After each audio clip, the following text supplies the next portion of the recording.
আমি অত্যন্ত দুঃখের সঙ্গে আপনাদেরকে জানাচ্ছি যে মধ্যপ্রাচ্যে চলমান যে সংঘাত তাতে বাংলাদেশের 2 জন নাগরিক নিহত হয়েছেন এবং 7 জন আহত হয়েছেন। এটা আমাদের জন্য একটা বড় শোক বার্তা। যারা আহত হয়েছেন তাদের পাশে আমাদের রাষ্ট্রদূত তারা গেছেন, ছুটে গেছেন। আমাকে ইতিমধ্যে কুয়েতের পররাষ্ট্রমন্ত্রী এবং বাহরাইনের পররাষ্ট্রমন্ত্রী ফোন করেছিলেন এবং কাতারের পররাষ্ট্র প্রতিমন্ত্রী। তারা সকলে আমাদের নাগরিক যারা এ সমস্ত দেশে আছেন তাদের সম্পূর্ণ নিরাপত্তা। বিশেষ দিনে প্রিয়জনকে দিন সাউন্ড এক্সের হেডফোন।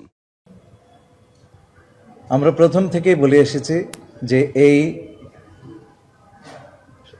সংঘাতময় সময়ে আমাদের সবচাইতে বড় প্রায়োরিটি বা অগ্রাধিকার হচ্ছে ওই অঞ্চলে বসবাসরত আমাদের নাগরিকবৃন্দ।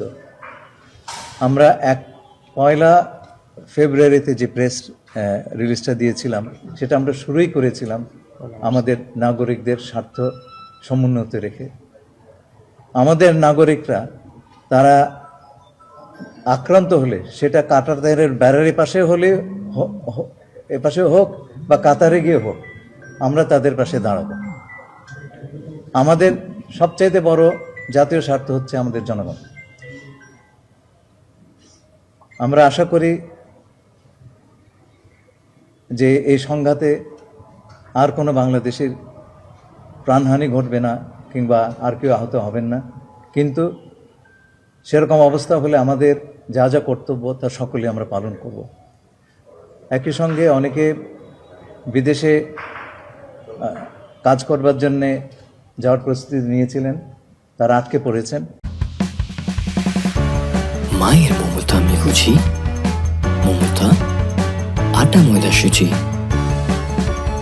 সাথে গুণগত মানে অতুলনীয়।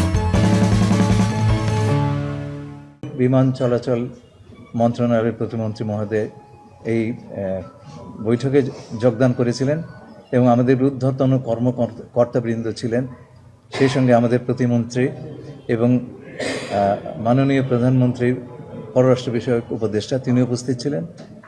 আমরা যারা আটকে পড়েছেন তাদের যখন বিমান চলাচল শুরু হবে দ্রুততম সময়ে তাদেরকে যাবার বন্দোবস্ত করে দেওয়ার সকল প্রকার কার্যক্রম আমরা সম্পন্ন করার ব্যবস্থা নিয়েছি এবং আশা করি আমরা দ্রুততার সঙ্গে এবং মসৃণভাবে এই কাজটি করতে পারবো। একটা প্রশ্ন হচ্ছে যে বিবেচনায় 2টি স্টেটমেন্ট দেওয়া হয়েছে এখন পর্যন্ত বাংলাদেশের পক্ষ থেকে, সরকারের পক্ষ থেকে। বাংলাদেশের অবস্থানটা সেক্ষেত্রে কোন জায়গায় ফিক্সড আছে যদি সেটা একটু বলতেন। বাংলাদেশের অবস্থান হচ্ছে খুব সোজা।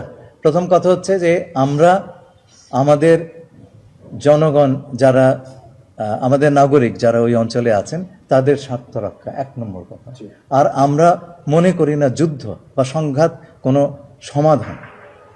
আমরা চাই অত্যন্ত দ্রুততম সময়ে একটা আলোচনার মাধ্যমে, কূটনীতির মাধ্যমে শান্তিপূর্ণভাবে এই সমস্যাটার সমাধান হোক। মাননীয় মন্ত্রী, আমার আরেকটা প্রশ্ন একটু অন্যরকম। কালকে মার্কিন সহকারী পররাষ্ট্রমন্ত্রী পল কাপুর আসছেন সফরে, আপনার সঙ্গে বৈঠক হয়েছে, সেটি বিষয়ে যদি একটু বৈঠকের পরে বলবো। মারা গেছে, তাদের লাশ নিয়ে আসার কোনো প্রক্রিয়া চলছে কিনা? অবশ্যই। এখন তো প্লেন চলাচল করছে না, আমরা সবসময় নিয়ে আসি, এটা আমাদের পলিসি, কিন্তু এখন তো প্লেন চলাচল করছে না, সুতরাং এই সময়টুকু সেখানে রেখে দিতে হবে এবং সেই নিয়ে আমার সঙ্গে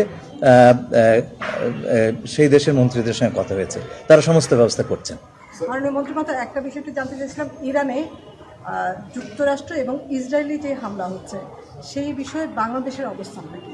আমি তো বলেছি যে আমরা মনে করি না যে কোনো ধরনের যুদ্ধ হামলা এগুলি কোনো সমাধান। যে আমরা দুই পক্ষে পক্ষের কাছে আবেদন জানাচ্ছি যে আলোচনাটা থেমে গিয়েছিল সেটা আবার নতুন করে আপনার শুরু করেন। স্যার, কোনো কারণে যদি যুদ্ধ মানে এই যে সংঘাত এটা একটু দীর্ঘায়িত হয়, তাহলে কি বাংলাদেশ স্বল্প মধ্য কিংবা দীর্ঘমেয়াদী কোনো পরিকল্পনা? আপনি যদির কথা বলছেন, যদির কথা তো হাইপোথেটিক্যাল, এটা না আমরা আমাদের প্রস্তুতি আছে তো। আমাদের সব ধরনের আর প্রস্তুতি আছে। ইরানের প্রধানমন্ত্রীর সাথে আমাদের প্রধানমন্ত্রী কোনো কথা বলবেন কিনা? এই পর্যন্ত সেই প্রশ্নটি আসেনি। ধন্যবাদ। Thank you.